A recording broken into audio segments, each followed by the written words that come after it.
नमस्कार, मैं नवीन जायसवाल। 4 PM राजस्थान में आपका स्वागत है। राजनीति अक्सर बांटती है, कभी धर्म के नाम पर तो कभी जाति के नाम पर, कभी क्षेत्र के नाम पर तो कभी भाषा के नाम पर।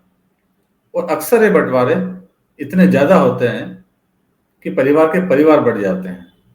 एक ही परिवार में दो विरोधी दलों के समर्थक तैयार हो जाते हैं और मनमुटाव तक हो जाता है।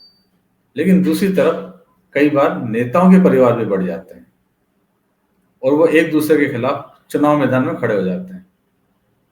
लेकिन ये बंटवारा सिर्फ पार्टी के समर्थन के लिए नहीं होता है, ये खुद के लिए होता है,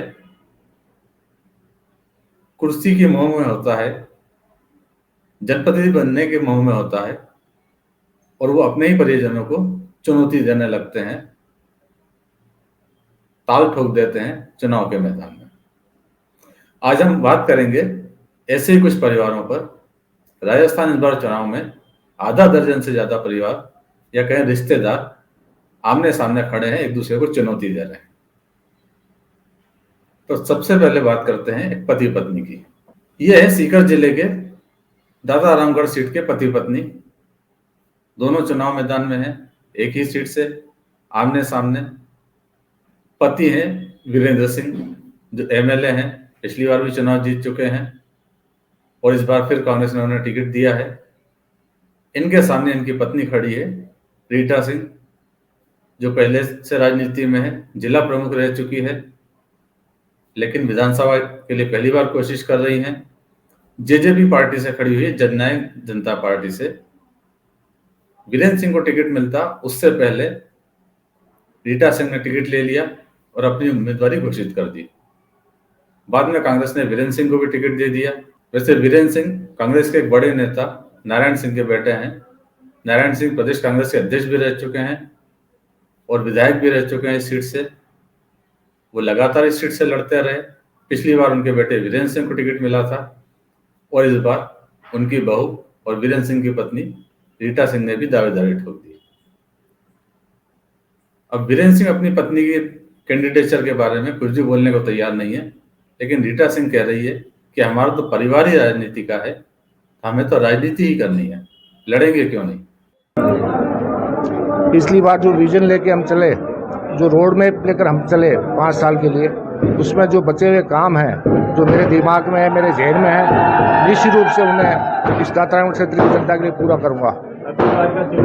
त्रिकोण हो रहा है, इस मामले में क्या कहेंगे? मैं तो नहीं समझता त्रिकोण चौकोण, ये एक तरफा चुनाव होगा और कांग्रेस भारी बहुमत से जीतेगी और मैं भारी बहुमत से जीतूंगा। अबकी बार चुनाव में आपकी पत्नी के सामने आपने चुनाव लड़े, उसका क्या प्रभाव पड़ेगा? उसके बारे में मैं कोई कमेंट नहीं करना चाहता। ये राजनीति में परिवार की बात नहीं आती और लोकतांत्रिक व्यवस्था में सबको चुनाव लड़ने का अधिकार है और क्योंकि हमारा राजनीतिक परिवार है तो नेचुरल है कि हम सब चुनाव ही लड़ेंगे और दातारामगढ़ की जो सेवा हमने इतने सालों से की है वो निश्चित आगे बढ़ाएंगे।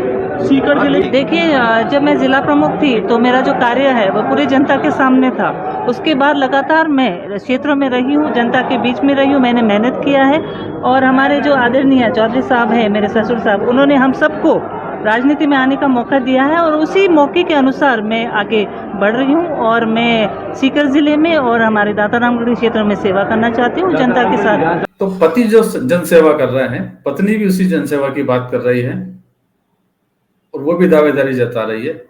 अब इतना तो तय है कि एमएलए वीरेंद्र सिंह को, जो पूरी कॉन्स्टिट्यूएंसी में वोट मांगते घूम रहे हैं, उन्हें अपनी ही पत्नी का वोट नहीं मिलेगा और यही हाल उनकी पत्नी का भी है कि उन्हें भी अपने घर से ही वोट नहीं मिलेगा।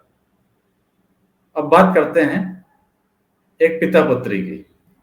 अलवर ग्रामीण सीट से ये पिता पुत्री आमने सामने है। बीजेपी से एक्स एमएलए जयराम जाटव इस बार फिर मैदान में है, पार्टी ने उन्हें टिकट दिया है, लेकिन उनकी बेटी मीना जाटव वो भी दावेदारी कर रही हैं। उन्होंने भी बीजेपी से ही टिकट मांगा था, लेकिन बीजेपी से टिकट मिला पिता को, पूर्व विधायक को, तो मीना निर्दलीय खड़ी हो गई है पिता के खिलाफ बगावत करते हुए।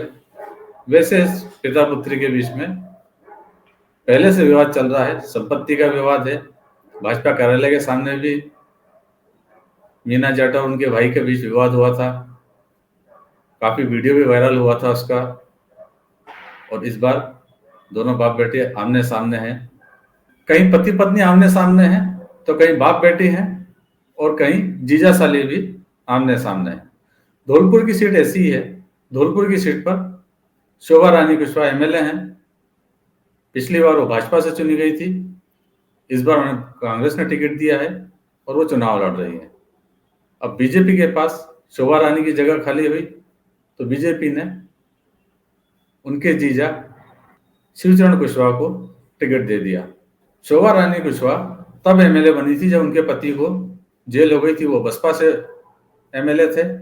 उनकी सीट पर उपचुनाव हुआ तो शोभा रानी बीजेपी से प्रत्याशी बनी और एमएलए बनी। फिर वो कांग्रेस में आई और अब उनके जीजा को बीजेपी ने टिकट दे दिया। कहने का मतलब यह है, धौलपुर सीट का समीकरण ऐसा है कि वहां किसी कुशवाहा प्रत्याशी की तलाश थी, बीजेपी को शायद कोई और नहीं मिला तो साली के सामने जीजा को लड़ा दिया। कुछ और भी रिश्तेदार लड़ाई में आमने सामने हैं, इनमें चाचा भतीजे भी हैं।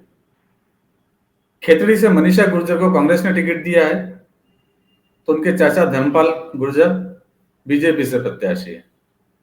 नागौर में ज्योति मिर्जा बीजेपी से चुनाव लड़ रही हैं तो हरेंद्र मिर्जा, जो रिश्ते में उनके चाचा लगते हैं, वो कांग्रेस से मैदान में है। इसी तरह भाजरा में संजीव बेनीवाल बीजेपी से लड़ रहे हैं तो उनके भतीजे अजित बेनीवाल को कांग्रेस ने टिकट दिया है।